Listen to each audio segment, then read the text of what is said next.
If you are looking to move into Kansas City or purchase a property in Kansas City, I'm going to show you some information that might actually change where you decide to purchase a home.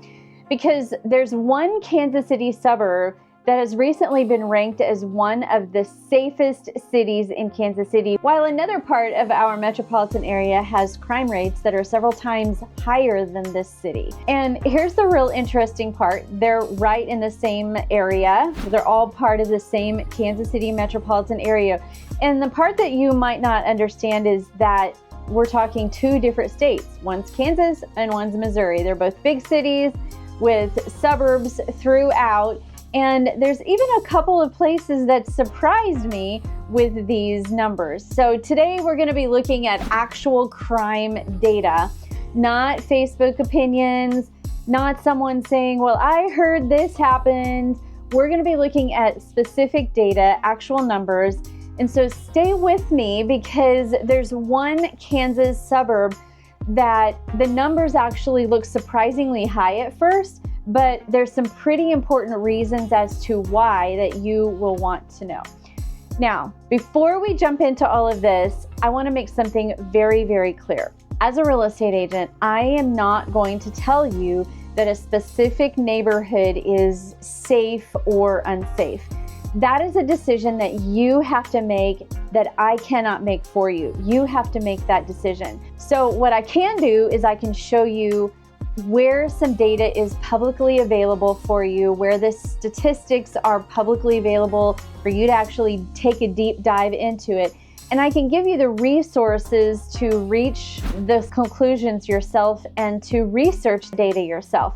And I actually encourage my buyers to do exactly that. So crime statistics are actually really imperfect. They measure reported crime, first of all, and they can vary depending on police reporting practices. They can vary on one part of a city that can look completely different than another part of the city. Even the Kansas City Police Department specifically warns against using its crime map to make just blanketed judgments about a relative safety of a particular neighborhood. So we're looking at trends. And we're not going to label communities. We're not going to label neighborhoods. I'm not going to say this suburb is named this or whatever. That's not what I'm going to do.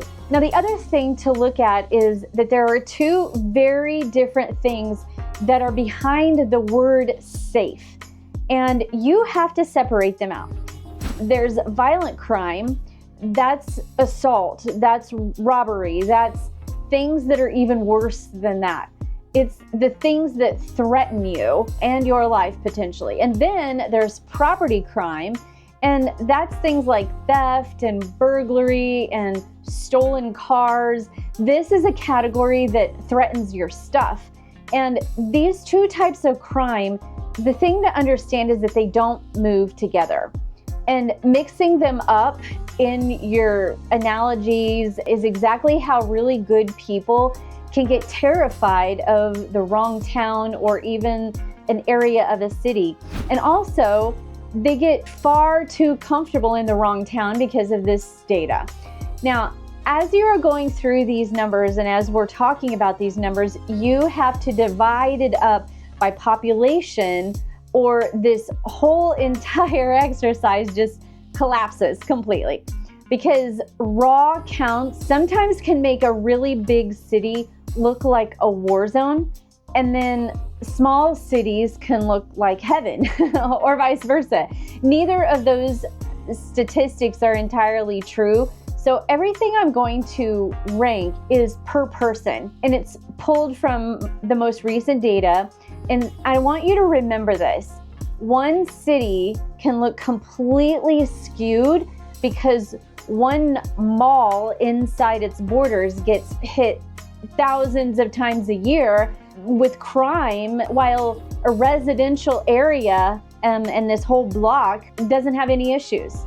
The crime is real, but it might be aimed at, say, a parking lot and not the people.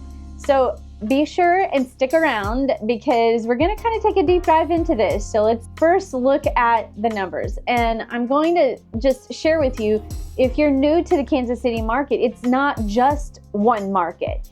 This is something that people, when they relocate here, they sometimes don't understand. Sit on the state line of Kansas and Missouri, and so when someone tells me I'm moving to Kansas City, my response is usually, which side of the state line are you moving to? Is it Missouri or is it Kansas, and where are you working? Because not only do we have the state lines, but taking a deeper dive into that, we also have Kansas City, Missouri, and then Kansas City, Kansas. And then we have dozens of communities surrounding these two cities. On the Kansas side, you've got Overland Park, you've got Olathe, Lenexa, Shawnee, Prairie Village, Leawood, Gardner, and some other outer skirts suburbs that are outside of even these areas.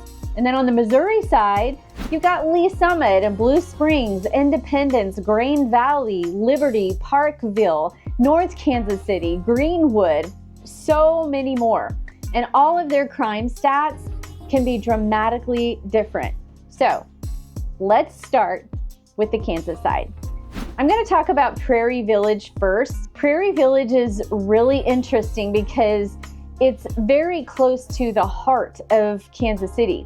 And we're not talking about some tiny suburb that's an hour away from our area.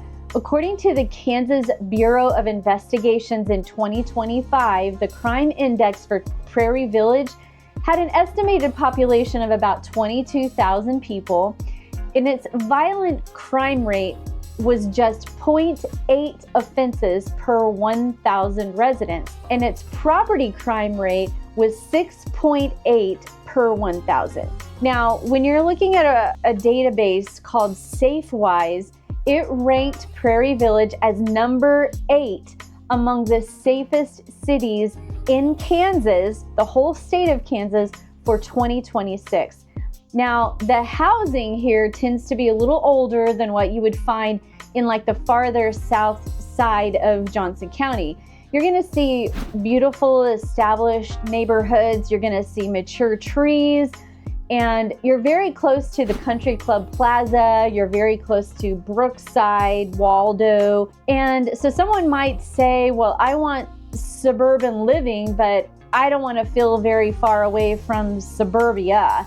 And they might want to consider Prairie Village as their research list depending on their price range. Now, the second city that we're going to cover is right next door, and it's called Leawood.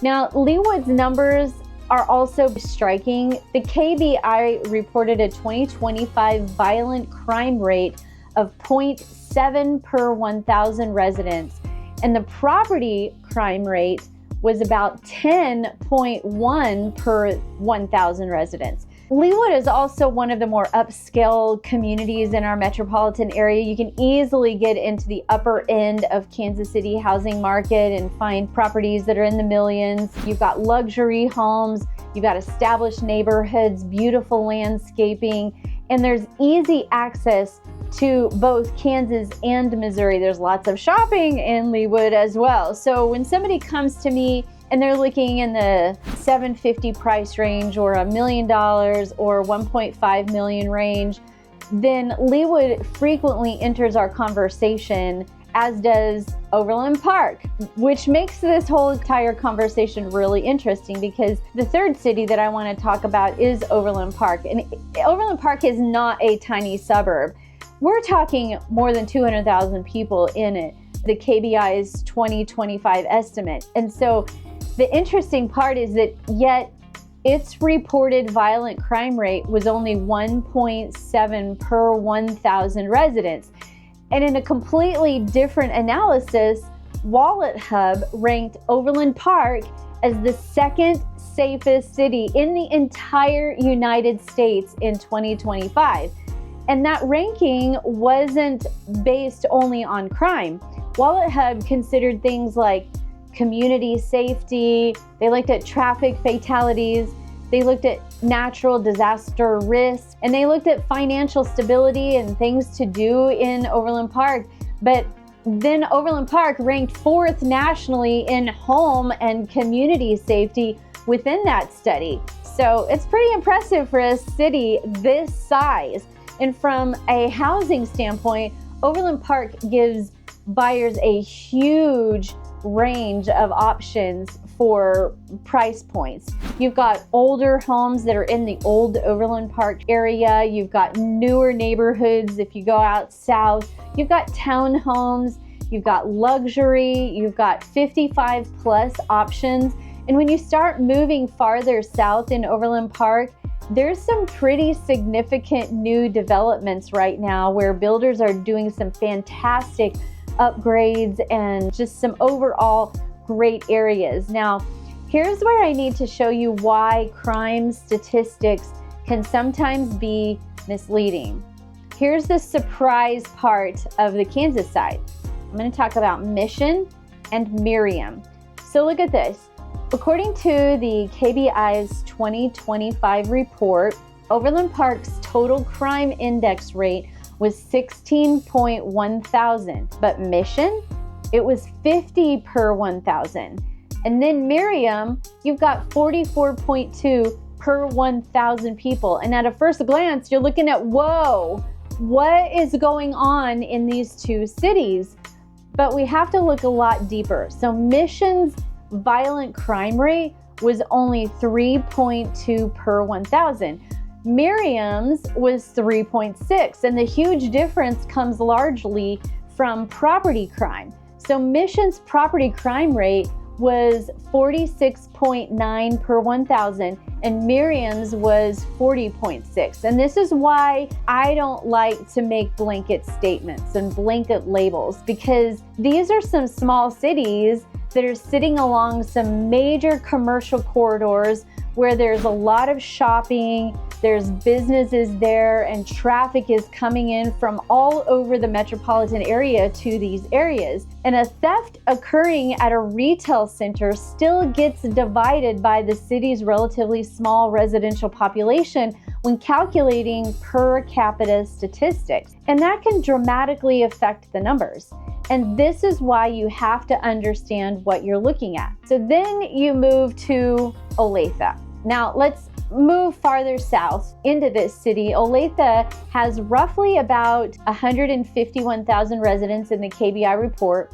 Violent crime is 2.3 per 1,000. Property crime is 8.1 per 1,000. And for a city of that size, that's noteworthy. And Olathe gives you, again, a lot of housing choices. You've got older Olathe.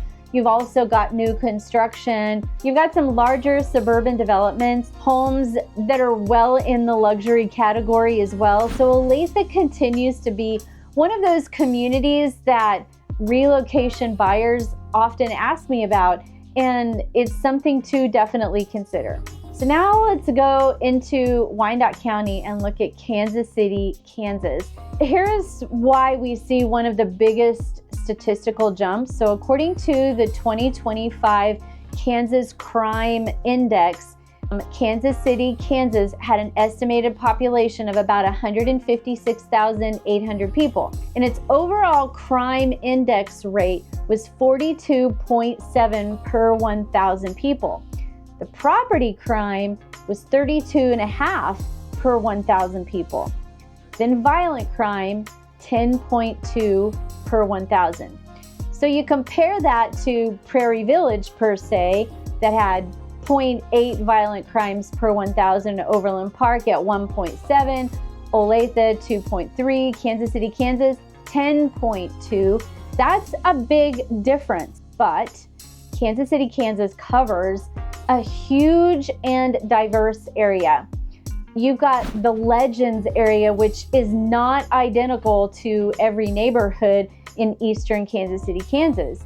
And then there's Piper. Piper is different. Turner is different. Downtown KCK is different. So saying that Kansas City, Kansas has this specific crime rate does not mean that every neighborhood has that crime rate. And that's why I always ask my clients to drill down to the very specific area that you're considering. Now, I even actually tell my clients to Google their property address that they're considering, and this can help a lot.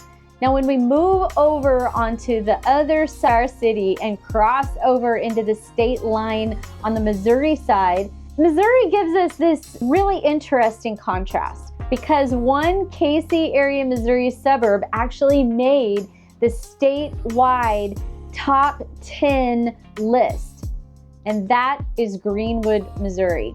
Greenwood is southeast of Lee Summit, and in SafeWise's 2026 ranking of Missouri's safest cities, Greenwood came in at number 8 in the entire state of Missouri.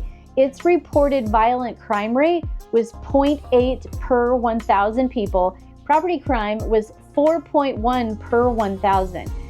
Now, Greenwood is much smaller than Overland Park. It's much smaller than Lee Summit, Missouri, and population matters. But this is one of those communities where when many people come to Kansas City and they relocate here, they don't even know that Greenwood exists. But that's one reason why I love doing these videos, is to spotlight some of these areas so that you as a viewer can understand and learn a little bit more about some of them. So sometimes our best option isn't the suburb that everybody on Google tells you about. It's not that suburb that when you pull up Kansas City, it's high up on the list of places to live. It could be a small area just on the outskirts of our city that could be the answer for what you're looking for. Now, the next city that I want to show you is Lee Summit. Now, you've got the city. It's a very different community because Lee Summit is a lot larger than Greenwood, and it has everything from older neighborhoods to lake communities to substantial new constructions. And might I say that when you're passing over on the Missouri side, you've got a lot of lake communities to consider if you like that lifestyle. And I've even done a video on some of our lake communities as well. So Lee Summit's police department publishes annual crime data, and it maintains a community crime map where residents and buyers can research this crime map directly. Now, the FBI UCR-based analysis of the 2024 statistics puts Lee Summit's violent crime rate significantly below the national benchmark and Missouri's statewide rate. And personally, this is one of the reasons why I tell relocation buyers, don't just Google the word Kansas City.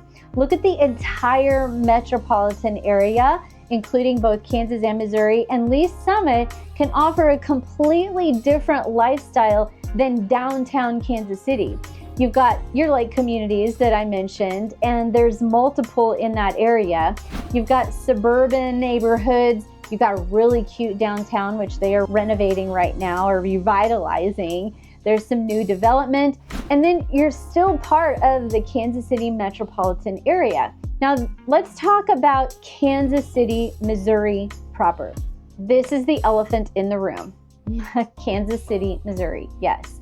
Kansas City, Missouri has had legitimate issues when it comes to violent crime. And I'm not going to pretend otherwise that it doesn't. But here's the part that might surprise people who only read the headlines. Crime has actually improved significantly in 2025. KCPD reported that compared to 2024, homicides dropped 5%, non-fatal shootings dropped 31%, robbery dropped 27%, stolen autos dropped 32%, stealing dropped 15%, property damage dropped 19%, and homicides reached their lowest level since 2018. Now, early in 2026, these numbers have continued to show improvement. Axios reported that KCPD data showed homicides down 25% during the first quarter compared with the same period in 2025. Now, does that mean that crime isn't an issue? Absolutely not. But it means that the story is a lot more complicated than Kansas City is dangerous, or Kansas City, Missouri itself is a bad place to live. People will say that, but the reality of it is Kansas City, Missouri itself is enormous. The Northland isn't the crossroads. Brookside isn't downtown.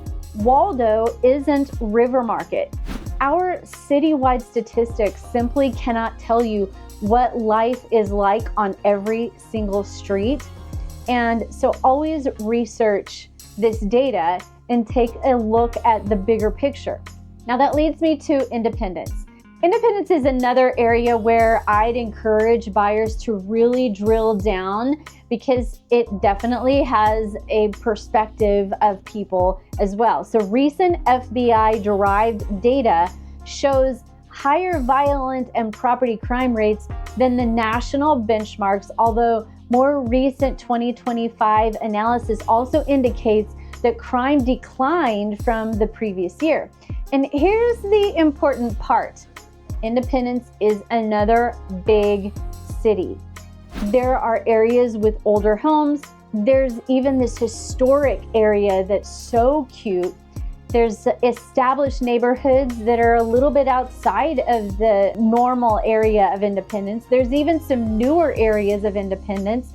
And not only that, but there's different school boundaries that you will want to make sure that you look into if you are relocating to Independence. You might have an Independence address, but with Blue Springs schools. And so be sure and take a look at that. There's also different price points in Independence. So again, the city name isn't enough information. Look at the actual address, look at the surrounding blocks, the neighborhoods, look at recent crime reports, drive around during the day, drive around during the evening, drive around when the school bus drops the kids off, drive around in various times of the day. That's kind of a due diligence that I tell my buyers to do because I want my buyers to understand the areas at all times of the day. Now, the biggest takeaway here is to ask you, what does all of this tell us? It's not that Kansas is good, Missouri is bad, vice versa. It's not that at all. It's not suburbs are good, cities are bad.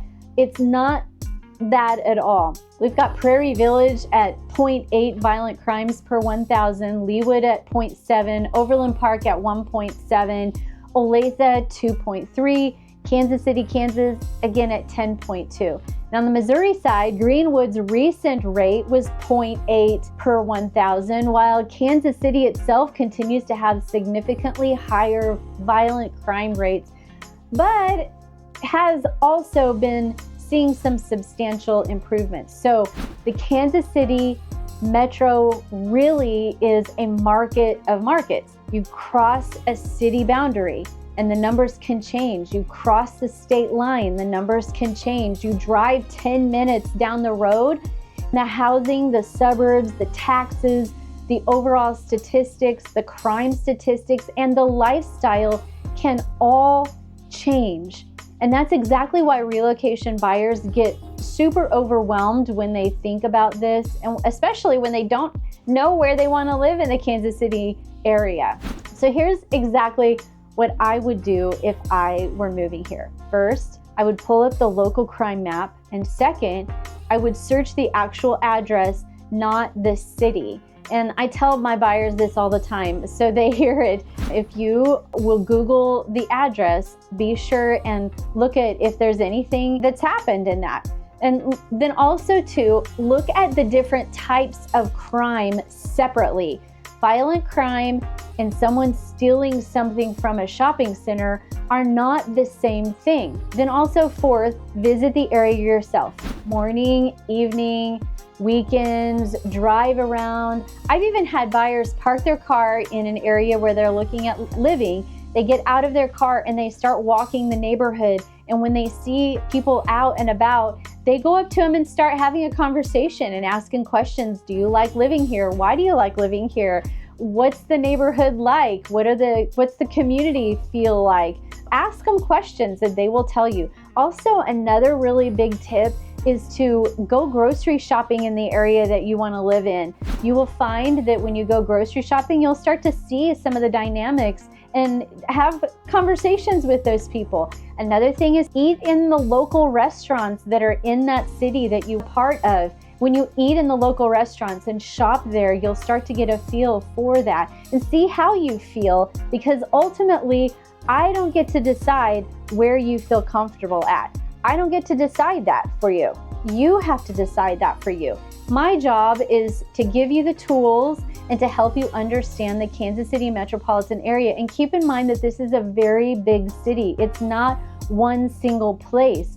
Our bigger cities have areas that I would absolutely recommend, and vice versa. You're not buying the whole city. You're buying a street or a block or even a neighborhood.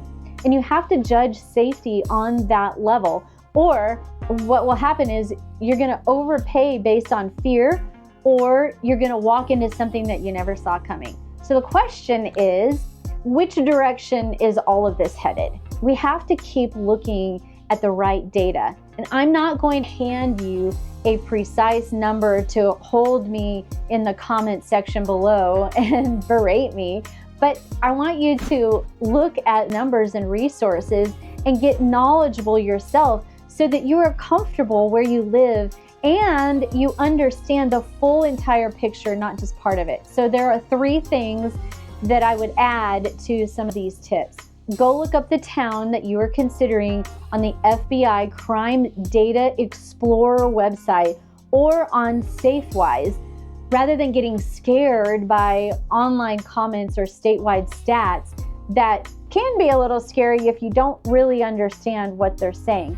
But then actually, again, number 2, go deeper than that. Check out the actual street of the property that you're looking at. And I promise you, the city average is probably lying to you from an overall standpoint. You have to understand what's happening with those stats. And 3, if you're considering buying or moving here in the Kansas City area, sit down with me and we can help gauge the specific property that you are considering.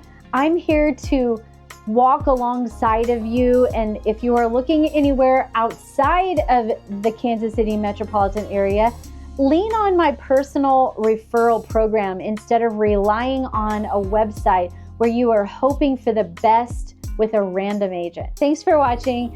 And if this saved you a little bit of fear mongering or choosing the wrong town, then go ahead and do me a favor and share this video with your friends and loved ones. Sharing is truly how this channel reaches the people that it needs to reach the most. So go ahead and also subscribe if you haven't yet. I would love to see your face again.